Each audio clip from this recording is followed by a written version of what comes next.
આજે અમે એક એવા સમાચાર તમારી સામે લઈને આવ્યા છીએ જે તમારા ડિજિટલ જીવનની સુરક્ષા પર મોટો સવાલ ઊભો કરે છે. અને આ સમાચાર સીધા અમેરિકાથી આવી રહ્યા છે, જ્યાં ઇમિગ્રેશન એન્ડ કસ્ટમ એન્ફોર્સમેન્ટ એટલે કે આઈસ એ એક ચોંકાવનારો સ્વીકાર કર્યો છે કે તેઓ દુનિયાના સૌથી આધુનિક જે સ્પાઈવેર ટૂલ્સનો ઉપયોગ કરી રહ્યા છે.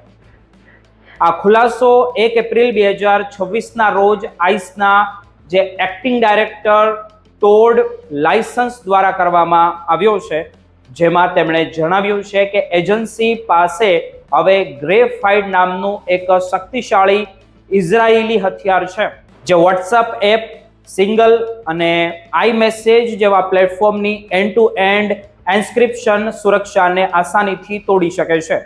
આ સમાચાર બહાર આવતાની સાથે જ ટેકનોલોજી નિષ્ણાંતો અને માનવ અધિકારી સંગઠનોમાં ભારે રોષ જોવા મળી રહ્યો છે. ડાયરેક્ટર લાયસન્સના જણાવ્યા અનુસાર આ ટેકનોલોજીનો ઉપયોગ ડ્રગ્સ સ્મગલિંગ અને આતંકવાદી સંગઠનો પર નજર રાખવા માટે કરવામાં આવી રહ્યો છે. ખાસ કરીને મેક્સિકન પોર્ટલ દ્વારા ફેલાવવામાં આવતા જે ફેન્ટાનિલના નેટવર્કને તોડવા માટે આ ટૂલ વરદાન સાબિત થઈ રહ્યું છે. પરંતુ અહીં સવાલ તો એ ઊભો થાય છે કે શું સામાન્ય નાગરિકોની પ્રાઇવસી પણ જોખમમાં આના કારણે હોઈ શકે?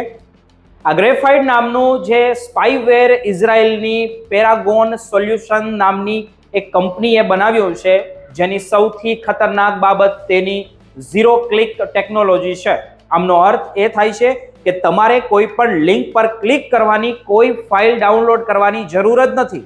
આ સોફ્ટવેર તમારી જાણ બહાર તમારા ફોનમાં ઘૂસી જાય છે અને એકવાર તે ઇન્સ્ટોલ થઈ જાય પછી તે ફોનના મેમરી લેવલ પર જઈને કામ કરે છે. એટલે કે જ્યારે મેસેજ તમારા ફોનમાં વંચાય છે ત્યારે જે ડિસ્ક્રિપ્શન હોય તે બધું જ તેમના ડેટાની અંદર ફિટ થઈ જાય છે અને ગ્રેફાઇટ ત્યાંથી બધો ડેટા ચોરી લે છે. તે માત્ર તમારા ચેટ જ નહીં પણ તમારા ફોટા, વિડીયો લોકેશન, તમારા ફોનનું લોકેશન, તમારા ફોનના જે માઇક્રોફોન તથા કેમેરા પણ રિયલ ટાઈમમાં એક્સેસ કરી શકે છે. સિક્યુરિટી રિસર્ચનું કહેવું એવું છે કે આ સ્પાઈવેર સામાન્ય એન્ટીવાયરસથી પણ જે પકડાતું નથી. પેરાગોન સોલ્યુશન આ માર્કેટ NSO ગ્રુપના પેરાગોન કરતાં પણ વધુ એડવાન્સ માનવામાં આવે છે.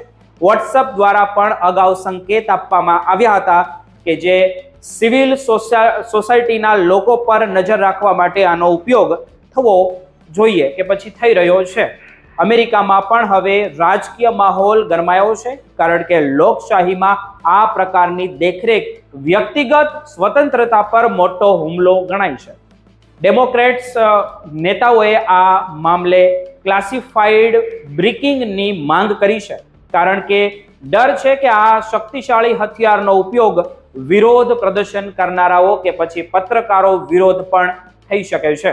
પ્રાઇવસી એક્સપર્ટ ડોક્ટર એટર્ની રામીરેઝ જણાવે છે કે ગ્રેફાઇટ મેસેજને તોડવું નથી, પણ જ્યારે દરવાજો ખુલી જાય ત્યારે તેની ચાવીઓ ચોરી લેવી જોઈએ કે પછી તે ચોરી પણ લેશે. એટલે કે એન્ક્રિપ્શન હોવા છતાં તમારો ડેટા સુરક્ષિત નથી. આ ઘટનાએ સાબિત કરી દીધું છે કે ડિજિટલ દુનિયામાં હવે કશું જ ખાનગી રહ્યું નથી અને સરકારો હવે વોરંટ કે જૂની પદ્ધતિઓ છોડીને સીધા તમારા ખિસ્સામાં રહેલા ફોન પર હુમલો કરી શકે છે. આ એક ગ્લોબલ આર્મ્સ રેસ જેવું છે, જ્યાં હથિયારો હવે ગોળીઓ નહીં પણ કોડિંગ અને સ્પાઈવેર છે. ભલે તે એજન્સીઓ તેને રાષ્ટ્રીય સુરક્ષાનું નામ આપે, પણ સામાન્ય માણસ માટે આ એક મોટો પડકાર છે. તે પોતે કે પોતાની બધી જ વિગતો કેવી રીતે બચાવવી એ હવે આ જોવું રહ્યું કે સમયમાં કાયદાકીય લડાઈ ક્યાં સુધી પહોંચે તે પણ આપણે જોવું રહ્યું. પણ અત્યારે તો એટલું ચોક્કસ છે કે ટેકનોલોજીના આ યુગમાં કોઈ પણ ફોન સંપૂર્ણ સુરક્ષિત રહ્યો જ નથી અને તમારી બધી જ અમેરિકાની જે ઇમિગ્રેટ્સની વિગતો હોય તે ચોરાઈ શકે છે.